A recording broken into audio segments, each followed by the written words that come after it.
3. Okay naman? Hello guys, ito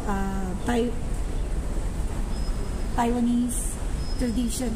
Ito yung may mga ano maliliit na upo. Yung mga upo ba?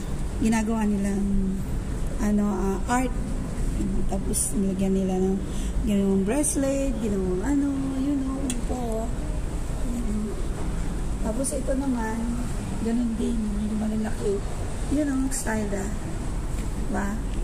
Tapos ito naman, ganun din. Kaya, hindi lang gulay yung upo. Pinapatuyo nila yan, ginagawa nilang mga art. Mga guys, yan ang ganda Tapos, yan. Ganyan din yung kaya ang tawag nila dito, hulu. Lucky.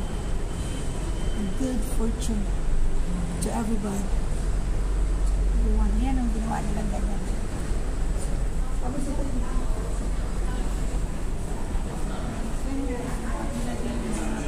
yung mga kahoy-kahoy na ginawa nilang art, yung mga down, mga nahuhulog na mga ganyan. Tapos yung mga mga tree, mga bunga-bunga, ginagawa nila ng art. Ang gagaling nila, no? Tapos ito din.